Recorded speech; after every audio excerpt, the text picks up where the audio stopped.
मेरा नाम है Ajay Kumar Gautam, BCom BHU, MCom BHU, 3 time net, 1 time JRF, currently PhD from BHU।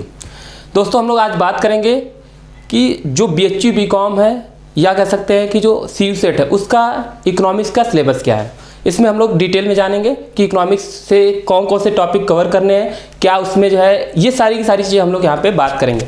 जैसे हम लोग बात करें यहाँ पे इकोनॉमिक्स, तो इकोनॉमिक्स में सबसे पहले introduction of economics. Introduction of economics की बात करें तो इंट्रोडक्शन ऑफ इकोनॉमिक्स में आपको जानना होगा कि इकोनॉमिक्स में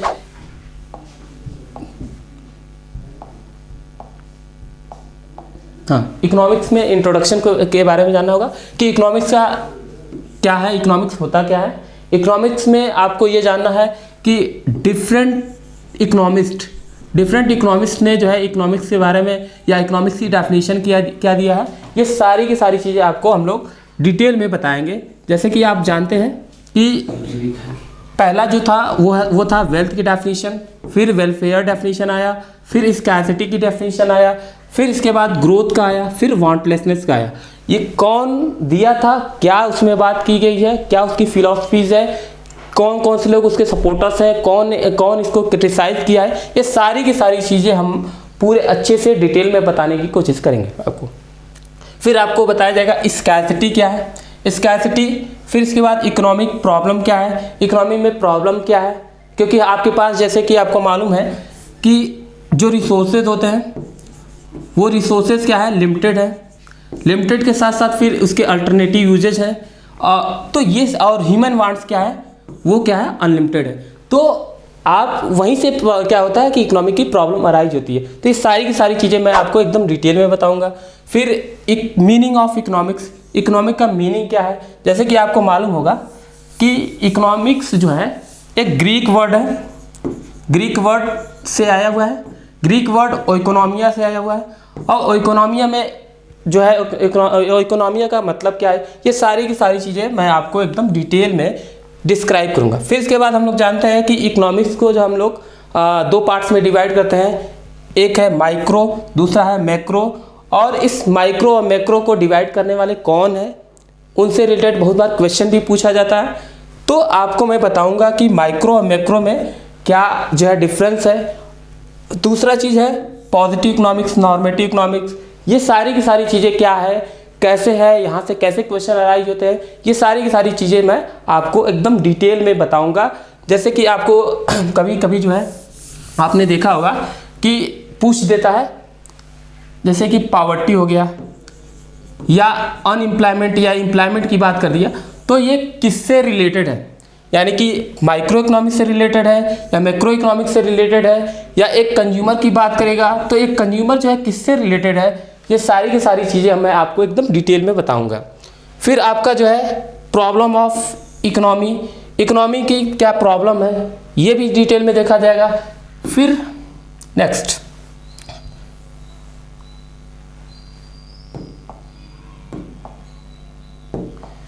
central problem of economy.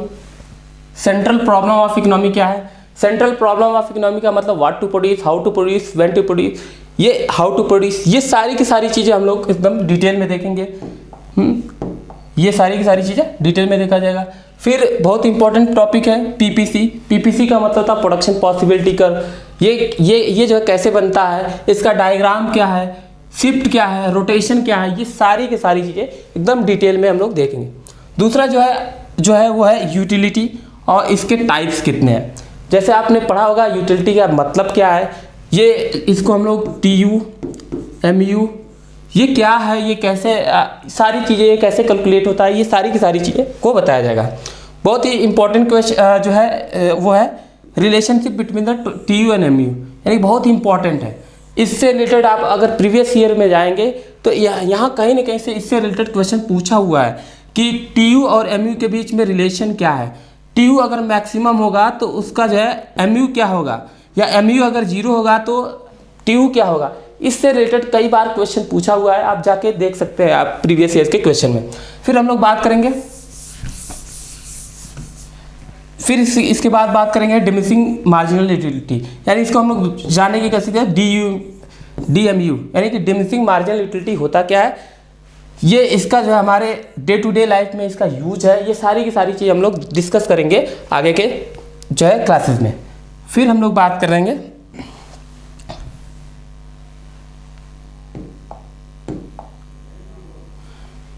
Consumers equilibrium और उसकी मीनिंग, यानी कंज्यूमर्स इक्विलिब्रियम कहाँ होता है, यानी एक कंज्यूमर कब सेटिस्फैक्शन में आएगा, ये सारी की सारी चीज़ें जो है हम लोग देखेंगे।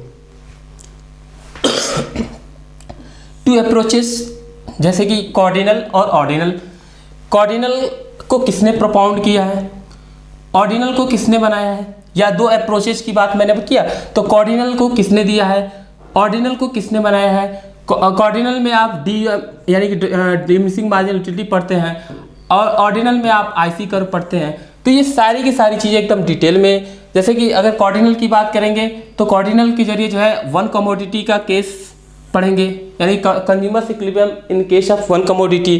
फिर दूसरा आप पढ़ेंगे consumers equilibrium in case of two commodity, या आप लोग जो है law of equi marginal utility, law of equi marginal utility, ये सारी की सारी चीज़ें जो है आप जो है हमारे इस जो क्लासेस में पढ़ेंगे।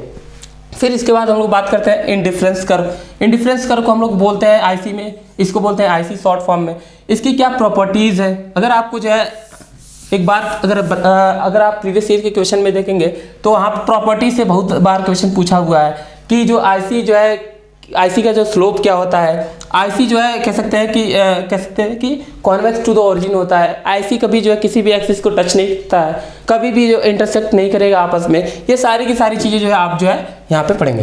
फिर इसके बाद हम लोग पढ़ेंगे बजट लाइन क्या है, बजट लाइन कैसे बनता है, और बजट लाइन और आईसी के यूज करते हुए कंज्यूमर्स का इक्विलिब्रियम क्या है, स्लोप ऑफ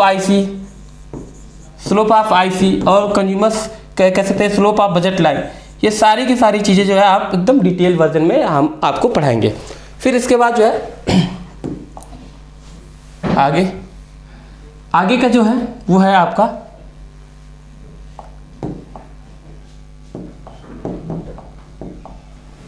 वो है डिमांड और इलास्टिसिटी ऑफ डिमांड।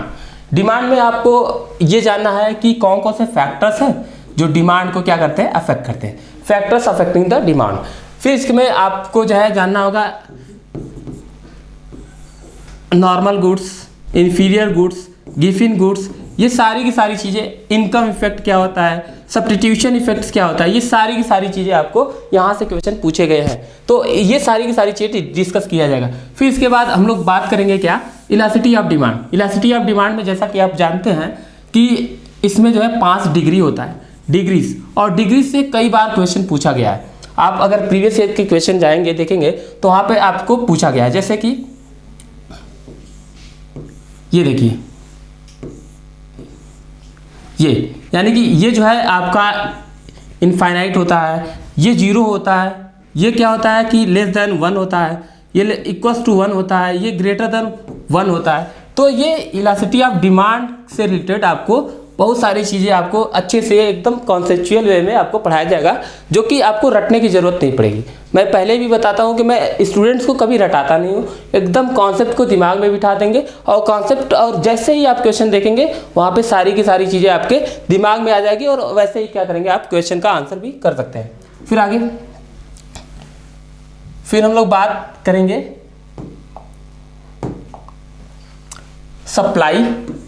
सप्लाई क्या होता है, इसका प्राइस के साथ रिलेशन क्या होता है, फिर इलास्टिसिटी ऑफ कह सकते हैं कि सप्लाई क्या होता है। तो ये जैसे कि हमें अभी मैंने बताया कि डिमांड और उसके इलास्टिसिटी ऑफ डिमांड की बात करते हैं, तो उसमें मैंने बताया था कि जो है उसमें 5 डिग्रियाँ होती है। तो यहाँ पे इलास्टिसिटी ऑफ सप्लाई में भी 5 डिग्री होगी, जो कि इसमें बताया जाएगा कि ये डिग्री का अपना अपना क्या महत्व है, उससे रिलेटेड क्वेश्चन पूछे जाते हैं। जैसे कि अगर मैं बात करूँ कि अगर कोई लाइन इस तरह से है, यानी कि अगर डिमांड का लाइन इस तरह से है, तो इसकी इलास्टिसिटी ऑफ डिमांड क्या होगा, इनफाइनाइट होगा। ये सारी की सारी चीज़, अगर ये लाइन ऐसे है तो उसका इलास्टिसिटी ऑफ डिमांड या इलास्टिसिटी ऑफ सप्लाई क्या होगा, ये सारी की सारी चीज़ें आपको बताया जाएगा। फिर इसके बाद हम लोग बात करते हैं कि प्रोडक्शन फंक्शन जो है आपको प्रोडक्शन के बारे में पढ़ना है, शॉर्ट रन लॉन्ग रन में देखना है।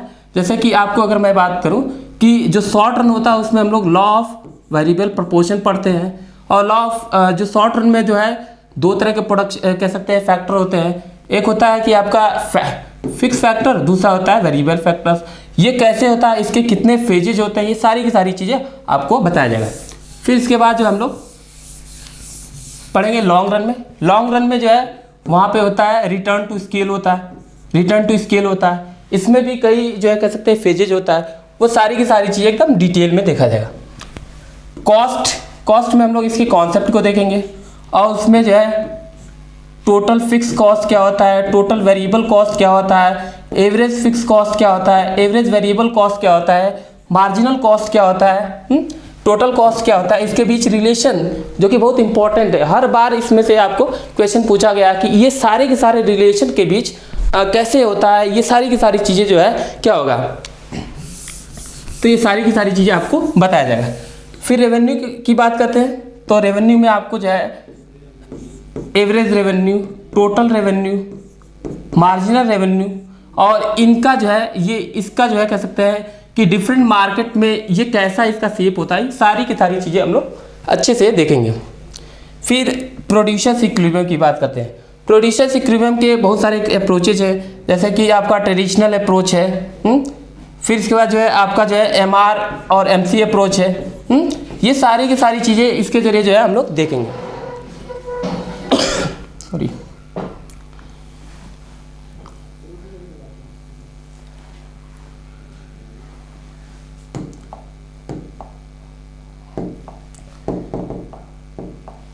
फिर इसके बाद मार्केट का स्ट्रक्चर कैसा है, फॉर्म्स ऑफ मार्केट, यानी कि कैसे हम लोग पढ़ेंगे मार्केट होता क्या है और उसके फॉर्म्स कितने हैं। जैसे कि आपको मालूम है कि जो मार्केट होती है वो दो तरह की होती है, एक होती है परफेक्ट मार्केट और एक होती है इम्परफेक्ट मार्केट। और इम्परफेक्ट में आपने जो है मोनोपोली पढ़ेंगे, ओलिगोपोली पढ़ेंगे, इसमें जो है मोनोपोलिस्टिक पढ़ेंगे। ये सारी की सारी मार्केट में मार्केट क्या है, इसके बहुत सारे फीचर्स हैं जो कि ये सारी की सारी चीज़ों के बारे में आपको पढ़ना है। जैसे परफेक्ट कंपटीशन मार्केट की बात करेंगे तो परफेक्ट कंपटीशन मार्केट में क्या है कि ये एक तरह का इमेजरी मार्केट है, इसका जो है कह सकते हैं रियल लाइफ में इसमें जो है आपका जो है कैसे इसकी प्रॉपर्टी, ये सारी की सारी चीज़ें आप देखेंगे। फिर सर्कुलर फ्लो ऑफ इनकम की बात करेंगे। सर्कुलर फ्लो ऑफ इनकम का मतलब हो गया कि जैसे कि आपको मालूम है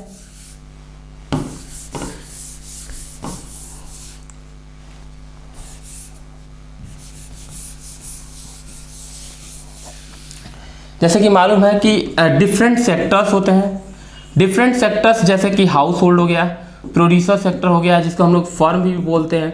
फिर इसके बाद जो है आप ये भी जानते हैं कि गवर्नमेंट सेक्टर्स हो गया, एक्सटर्नल सेक्टर्स हो गया, ये सारे के सारे जो सेक्टर्स हो गए उसमें इनकम का फ्लो, जैसे कि हाउस होल्ड होता है क्या करता है कि वो जो है प्रोड्यूसर को क्या करता है फैक्टर सर्विसेज देता है, तो फिर प्रोड्यूसर क्या करता है इनको फैक्टर सर्विसेज का पेमेंट करता है। तो ये सारी की सारी चीज़ें आपको देखेंगे। फिर basic concept of macro economics, macro economics के बहुत सारे जो है कॉन्सेप्ट क्या है, ये सारी की सारी चीज़ें आप देखेंगे।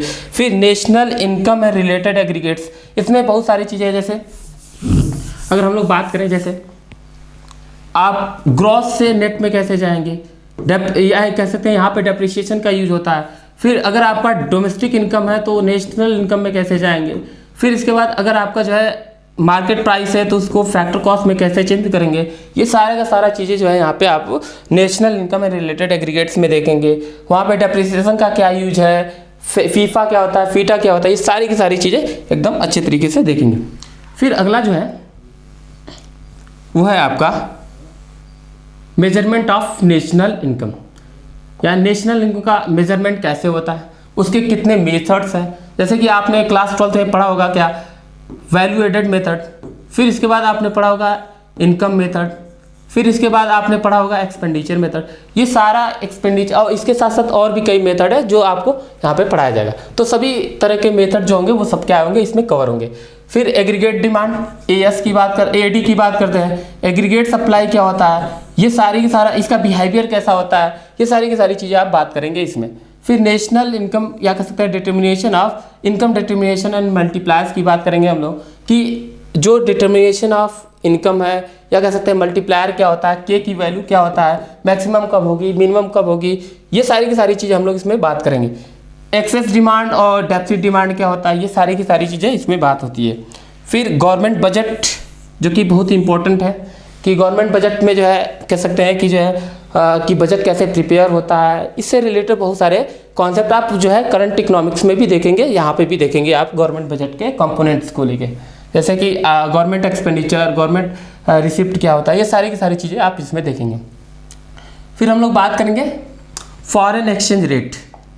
फॉरेन एक्सचेंज रेट का मतलब है कि एक करेंसी दूसरे करेंसी के साथ कैसे एक्सचेंज होती है, उसके कितने मेथड्स हैं, जैसे कि एक होता है फिक्स होता है, फ्लेक्सिबल होता है, एक होता है मैनेज फ्लोटिंग होता है। तो ये कैसे होता है, कैसे डिटर्मिनेशन होता है, इसे क्वेश्चन कहाँ से पूछे जाते हैं, ये सारी की सारी चीज़ें यहाँ से बताया जाएगा। फिर इसके बाद बैलेंस ऑफ पेमेंट यानी कि BPO BOP। Balance of payment में जो है आप जो है करंट अकाउंट्स कैसे मेंटेन किया जाता है, कैपिटल अकाउंट्स क्या होता है, ये सारी की सारी चीज़ें, यानी कि अगर जो है फॉरेन एक्सचेंज का जो है इनफ्लो होता है, आउटफ्लो होता है, तो कहाँ पे रिकॉर्ड होगा, ये सारी की सारी चीज़ें आपको यहाँ पे बताया जाएगा। फिर इसके बाद various economist and their concept, जैसे ये मैं पहले भी बता दिया इंट्रोडक्शन पार्ट में भी कि कौन कौन से वेरियस इकोनॉमिस्ट हुए और क्या उन्होंने डेफिनेशन दिया है, ये सारी की सारी चीज़ें आपको यहाँ पे देखेंगे। फिर रेंट थ्योरीज क्या है, रेंट थ्योरी को प्रोपाउंड कौन किया था, उसमें किस चीज़ों के बारे में बात किया गया है, एक है रिकार्डियन थ्योरी, फिर वेजेस थ्योरी। फिर इसके बाद हम लोग प्रॉफिट थ्योरी की बात करेंगे। प्रॉफिट थ्योरी क्या है इसके बारे में भी बात करेंगे। फिर हम लोग बात करेंगे इंटरेस्ट थ्योरीज। ये सारी की सारी चीज़ें बहुत अच्छे से, बहुत ही डिटेल मैनर में क्या किया जाएगा, पढ़ाया जाएगा आपको। अगर आपको ये वीडियो जो है यूजफुल लगती है तो आप इसको लाइक करिए, सब्सक्राइब करिए, कमेंट करिए और जो है हमें कुछ अच्छा ही बताइए, जिससे हम और आपके लिए जो है बहुत अच्छे अच्छे कंटेंट लाएं, जिससे जो आपको क्या है कि आपको एंट्रेंस क्रैक करने में बहुत ही हेल्प मिले। तो मैं आपको यहाँ पे आपको धन्यवाद देता हूँ।